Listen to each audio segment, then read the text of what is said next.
आज यहाँ मुझे इस धरा की सबसे पवित्र भूमि, यहाँ जहाँ से पूज्य संत श्री आशाराम बापू जी ने सनातन धर्म, हिंदू धर्म की रक्षा के लिए उस समय आवाज़ उठाई जब इस देश में ईसाई मिशनरीज इतना तेजी से फैल रही थीं। जो गरीब थे, जिन्हें रोटी कपड़ा मकान की आवश्यकताएं थीं, वो लोग धर्मांतरण की तरफ बहुत बढ़ रहे थे। उस समय देश में एकमात्र हिंदुत्व और हिंदू सनातन धर्म की रक्षा की आवाज़ उठाने वाले संत श्री आशाराम बापू जी थे, जिन्होंने उस लड़ाई को लड़ा। और ये केस की जो आपने चर्चा की, ये केस और कुछ नहीं है, केवल, अब मैं साफ तौर पे कहूं, उन्होंने लव डे, किस day, hug day, Valentine day हटाए।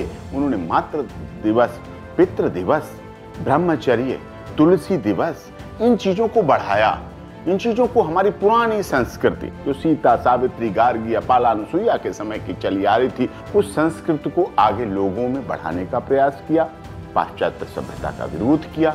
और उन्हीं का कारण है, उन्हीं पाश्चात्य सभ्यता में पालित पोषित और जो पाश्चात्य सभ्यता की संस्कृति को इंडिया में प्लांट किया जा रहा था। माफ कीजिएगा, मैं बड़ी जिम्मेदारी के साथ कहता हूं, कुछ मीडिया चैनल्स जिनका काम था खबर देना, जिनका काम था सत्यता को दिखाना, लेकिन वो पाश्चात्य सभ्यता से जुड़ गए और यहाँ जो पाश्चात्य सभ्यता का विरोध कर रहा था, उसके लिए एक मुहिम बनाई गई, एक राजनीतिक षड्यंत्र।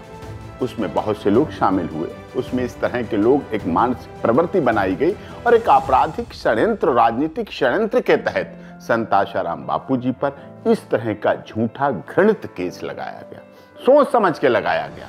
एक झूठी कहानी 10 साल पुरानी, 12 साल पुरानी, क्या 12 साल के दौरान, 10 साल के दौरान इस देश में, इस प्रदेश में पुलिस नहीं थी, कहीं थाने नहीं थे, कहीं मोबाइल फोन नहीं थे, कहीं लैंडलाइन के फोन नहीं थे, कहीं कागज और पेन नहीं मिलता था शिकायत करने के लिए, कहीं कोई शिकायत रिकॉर्ड में है उस समय की, कहीं कोई शिकायत नहीं। एक प्लान के तहत बनाया गया।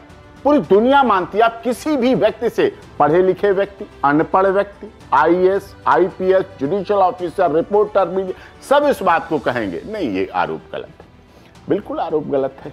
जिस तरह से कोरोना काल आया, कोविड-19 कोरोना पेंडेमिक, उसके बाद हाई कोर्ट और honourable supreme court of India की हाई पावर कमेटियां बनाई गई, जिसमें लोगों को रिलीज करने की बात कही गई, जिनके ऊपर केसेस की लाइन थी, क्रिमिनल रिकॉर्ड था, लेकिन उन्हें भी रिलीज किया गया, उन्हें घर भेजा गया, बॉन्ड पर, उनके पर्सनल बॉन्ड पे भेजा गया घर।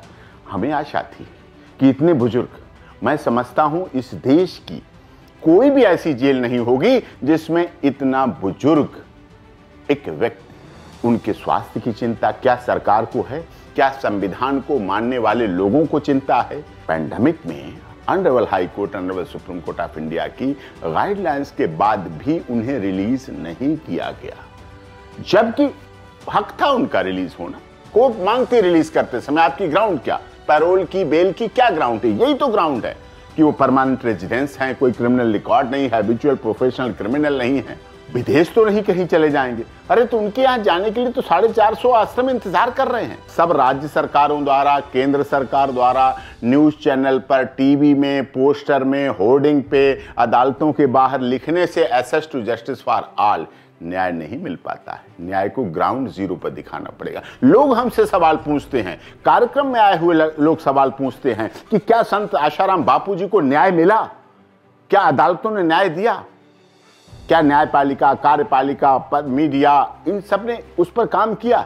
नहीं किया। गलत उसके अगेंस्ट दिखाई जाती है। अगर आतंकवादी भूख हड़ताल कर दे, आतंकवादी बीमार हो जाए, तो उसके लिए बहुत मीडिया एक्टिव हो जाएगी। सारे मीडिया, सारे चैनल चलाने लगेंगे, बीमार हो गया, बुखार हो गया, डेंगू हो गया, कोरोना हो गया, ये हो गया, भूख हड़ताल पे, खाना नहीं खा रहा, ये नहीं खा रहा।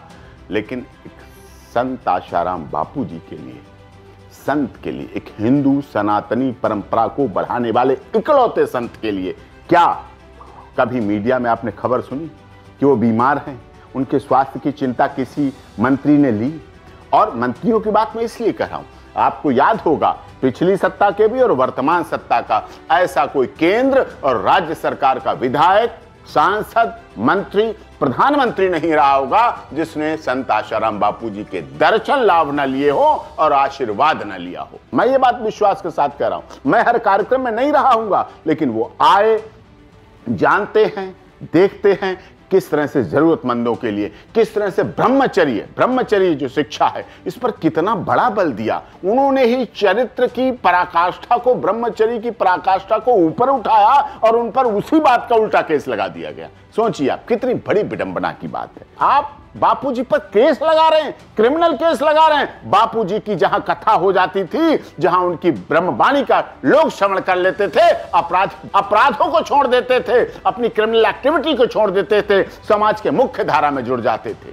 कितने ऐसे लोग थे, उनके बोर्ड नहीं लगे थे, नशा छोड़ो, शराब छोड़ो, गांजा, अफीम, चरस छोड़ो। लेकिन जो भी पंडाल में पहुंच जाता था, जो भी पंडाल में उनकी कथा का श्रवण कर लेता था, वो अपने आप इतना स्पिरिचुअली पावर्ड हो जाता था कि वो नशा छोड़ देता था, शराब छोड़ देता था, बीड़ी, सिगरेट, पान, गुटखा, इस तरह की।